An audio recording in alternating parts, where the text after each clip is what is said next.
Welcome to the Quimby Chronicles Momcast, where we talk about all things motherhood, family, and keeping your sanity through it all. On today's episode, we're breaking down why we overconsume as moms, how it affects our kids, and how we can break the cycle. So grab your coffee, your tea, or other drink of choice, settle in, and let's get into it. Welcome back to the Quimby Chronicles Momcast, y'all. And if you're new here, we're two generations of moms breaking down motherhood, life, and everything in between. I'm Traci. And I'm Chante, and today we're going to be talking about a topic that we all fall victim to at some point, which is over-consumerism as a mom. That buy mentality will really have you thinking that you need all the things that you don't. And listen, the way these stores got us in a chokehold between Amazon, Target, Shein, all this stuff that you could get for the kids, we out here spending it like we got it and knowing that we don't need half the stuff we put in those carts. And don't even get me started on the pressure that's put on us to keep up. You go and look through social media and it will have you thinking that you need new toys every week, the latest baby gadgets, and a whole wardrobe refresh every season. Okay, so today we're going to be breaking down why we do it, how to recognize when it's a problem, and how, most important part, is going to be how we're going to break the cycle. Y'all ready? Let's go get into it. All right, so let's start with the basics. Overconsumerism is basically buying more than you need, whether it's for yourself, it's for the kids, it's for the house. If you don't really need it, it's overconsumerism. It's that constant urge to buy something even when you don't really need it. Like how your cart on Shein, it always has 7,892 items in it, or Amazon, it always got, my Amazon cart probably has about, I don't know, 15, 20 items in it. My Fashion Nova cart has a lot of stuff in it. Yeah. And it's been sitting in there for months. Seasons have come, seasons have gone.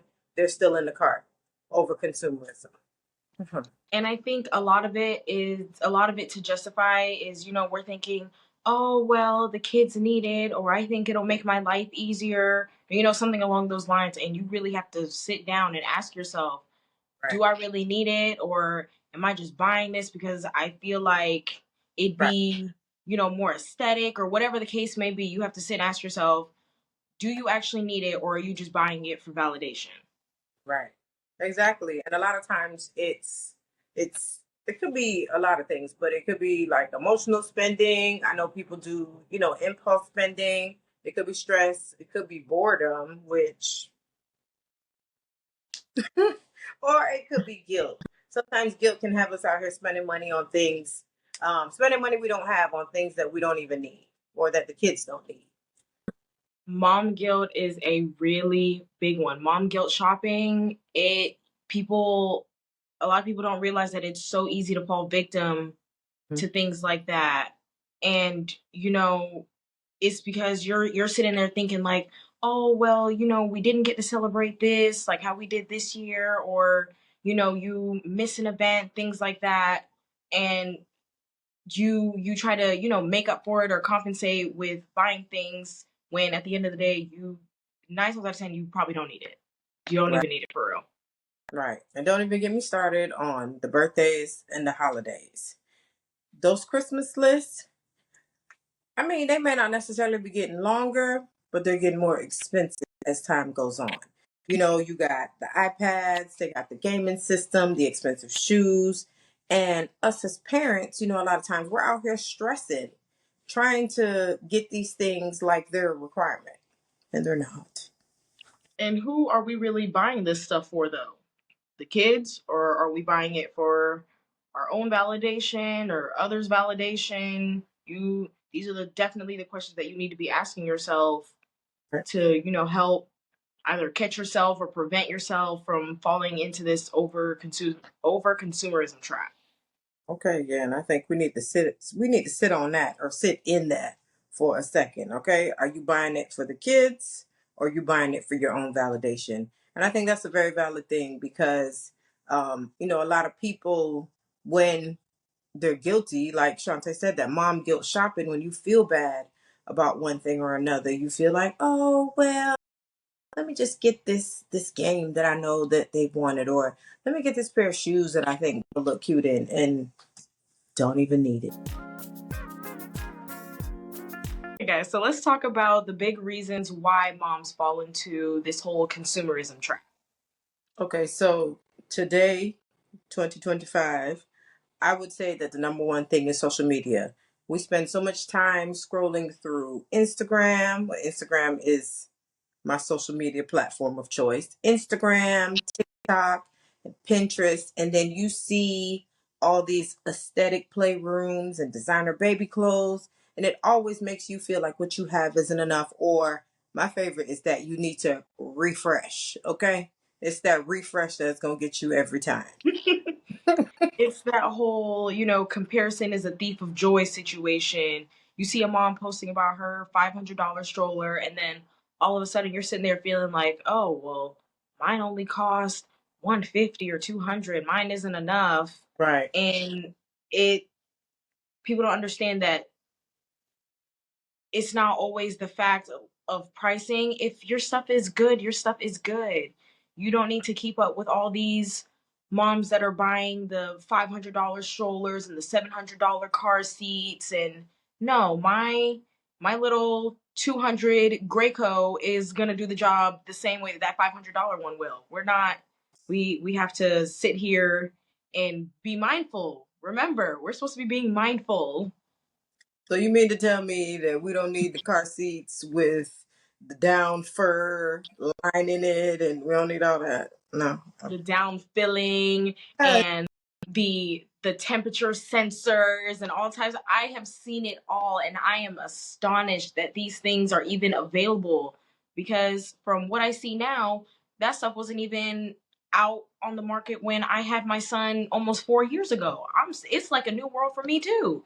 Yeah. And it's so much, and it's so easy to fall victim to things like this, especially when you see people glorifying it, saying, "Oh yeah, this is the best one on the market, this, that, and the third." You cannot fall victim to these things, Right. because it's a dangerous game. Honestly, it really is just a dangerous game, a Slippery. dangerous and expensive game. What? Slippery slope. All right. And so number two, I think, is convenience shopping. Because I'm not even going to lie, I'm an Amazon Prime member and I have been for a long time. You get on Amazon Prime, what's crazy is that I go on there and I'm looking for something specifically, and what I'm looking for, it may be $8, but I have to wait till tomorrow. But if I spend $25, I can get all of it 5 to 10 today. Because why? Why? And I don't even need it right this moment. I don't need 10 today. But it's that it just sucks you in. You get the one click and boom, that package is at your door. And I know I'm also guilty of this. I'll get a notification I have a package, that my package has been delivered. And first thing I'll say, package? What did I order? That's the problem right there. That's the problem. That convenience is the problem. And three, guilt. We definitely touched on this a little bit ago, but it's time to sit here and be real. Some of us use shopping as a coping mechanism. When you hear retail therapy, that's exactly what that is. 1000%. That's what that is. And don't get me wrong, I'm a victim to it too. I'm not judging. I listen and I don't judge. I'm sitting there right next to you doing the same thing. Right. So I don't judge. But I do realize it is a problem. Right. I understand that. And if we're feeling like, we didn't have enough time with, our kids, or energy or patience with them throughout the day, oh, let's do a little retail therapy so we can feel better. Or I've even seen people use retail therapy as their me time, which, once again, no judgment. You do whatever's best for you, your mental, your children. Hey, you do whatever you need to do. But we definitely tend to use shopping as compensation for other things in different areas of our life. Yeah, absolutely. And then the last reason I think why we overspend is a big one, the nostalgia trap. So, if there's this toy that you wanted when you were little, now I don't know. Was it a Teddy? I used to want a Teddy Ruxpin. And I know y'all probably don't. I don't even know if y'all know what who Teddy Ruxpin is. But I used to always want a Teddy Ruxpin. Granted, I didn't grow up and buy my kids a Teddy Ruxpin, but the nostalgia trap is that that's what I wanted when I was younger, and I wanted it so bad. And I feel like buying this Teddy Ruxpin is gonna give my kids a better childhood, or a better life than I had growing up. It's all lies. It's all lies. Okay, ways to get you to spend your money. And I get that 1000% because I also do the same thing, which for me, a lot of the toys, okay, I won't say a lot, but some of the toys that I grew up with are still available today. And I'm like, ooh, I think Luca would like that. Or, ooh, in a couple years when Selena gets older, I can get her this. Right. They get toys all the time and they sit in the bottom of a bin. They get played with once and never to be played with again. Right. So you really have to stop and say, is all this stuff making them happier, or is it, me trying to make up for what I was thinking when I was their age, trying to, I guess when they say like heal that inner child, like, oh, I wanted this, and if I buy this for my daughter, then everything will be okay. Who even knows if she wants it? Right. Who, like, because Right. I guarantee she probably doesn't care. She probably will not care. Kids like what they like. There's Right. no point in stressing yourself out about that because not all kids like the same things. You don't know that the toy that you wanted growing up, your kid is going to want. You don't know that. So why spend your money? And it's possible they don't even like it. Now you don't wasted your money for no reason. Okay. Okay, so now that we've given ourselves the business, let's talk about solutions. Let's talk about how we stop over consuming and being more intentional with what we buy. First, pause before you purchase. When get that itch or urge or whatever you want to call it to go and buy something, you need to ask yourself, do I really need this? Will I regret this purchase in a week? And is this an emotional purchase? Okay. So, yeah, you do those three things. And if you slide by those three things, then another thing you can use probably is to set a budget. Set a budget, which setting a budget is not the hard part. The hard part is sticking to it. Stick Yes. to the budget. And it sounds very basic, but if you don't give yourself limits, you will overspend. And these days it's so easy because you just double click on your phone, tap, bling, bling, bling, and then not even think about it. Then you go look at your bank account and you crying. It's just like, ooh, where did all my money go? Mm-hmm. Gone. Out the door. Mm-hmm. It's just gone. Me personally, I even do the 48-hour rule. If I see something that I want and I'm like, oh, okay, I want to buy that. I wait 2 days, Mm-hmm. roughly 2 days, maybe a day, maybe three. You really never know. I definitely give myself at least 24 hours. I will say that. At least 24 hours before a big purchase. And I sit there and I ask myself after those couple of days, and I'm like, okay, do I still want this, or did I just want that in the moment? Right. Was it like just a spur of the moment want or something like that?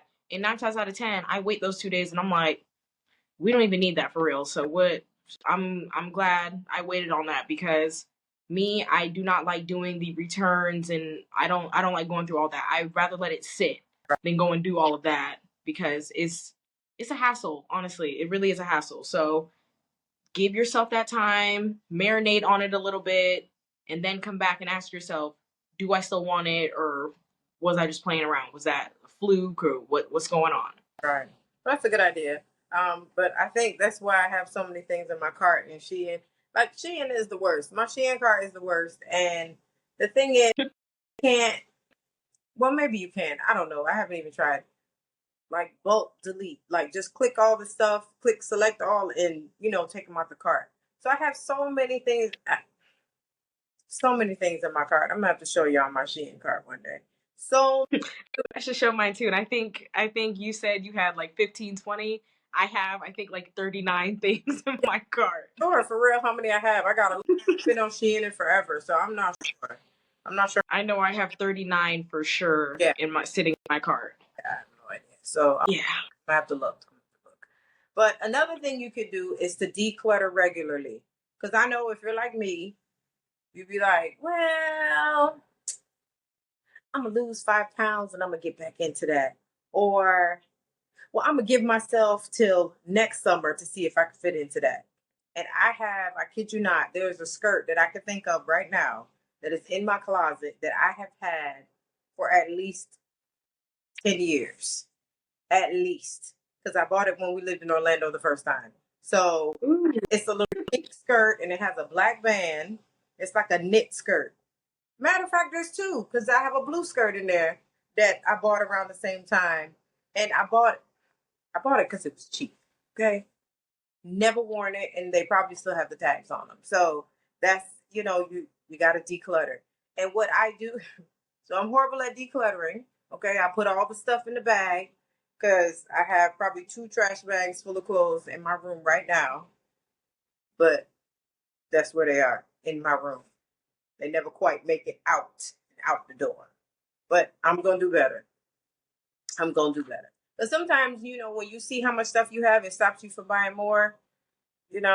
Sometimes, hopefully, Fingers crossed.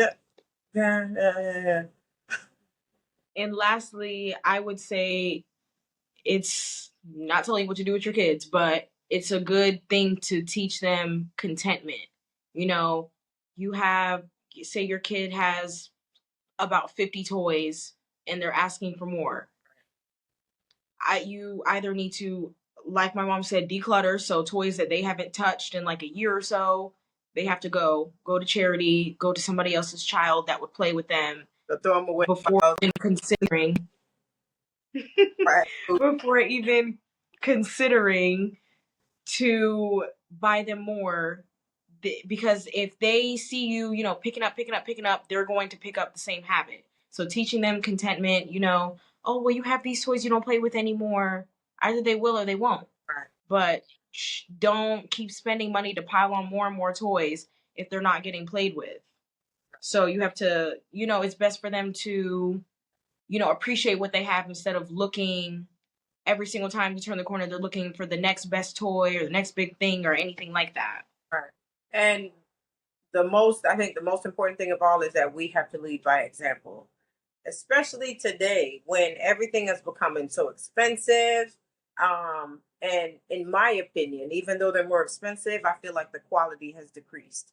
So you end up spending way more money than you need to anyway. So if we don't lead by example, if they always see us shopping, we always, as soon as the new phone comes out, we go get the new phone. As soon as the next pair of sneakers come out, we go get the next pair of sneakers or go get them the next pair of sneakers. Then they're going to pick up those same habits and then we're back at square one. Okay, guys, so we have definitely had a very informational chat today. And so what did we learn today? We learned what overconsumerism is. We learned why we do it. We learned how to recognize when it becomes a problem. And then we also talked about some solutions for overcoming. And, we talked about ways of breaking the cycle. And just to do a little recap on those, we talked about pausing before you purchase, which, you sit there and you ask yourself, is it a want or is it a need? We talked about setting a budget and sticking to it. Setting the budget and sticking to it. Well, and we talked about decluttering regularly, getting all the stuff out that you don't need anymore. And lastly, we talked about teaching our kids contentment, to be okay with the things that they already have instead of asking for the newest things. Right. And leading by example. Don't forget that. Leading by example, yes. Yes, very much so. Yeah, that should be number one. We got to get our life together and then the kids will follow. Okay. If this episode made you think twice about your spending habits, share it with another mama who also needs to hear it. And as always, make sure you subscribe, you leave us a review, follow us on social media. We are the Quimby Chronicles with a Q, on all platforms. We're on TikTok, we're on Instagram, we're on YouTube, we're on Spotify. And we want to hear your stories about something you bought that you immediately regretted. Drop it in the comments. You can DM us, email us. We might even read your response on our next episode. Yep. And until next time, keep growing, keep glowing, and we'll see you later. Thanks for tuning into the Quimby Chronicles Momcast. Don't forget to subscribe, share this episode, and join us next time as we tackle more of the beautiful chaos that is motherhood.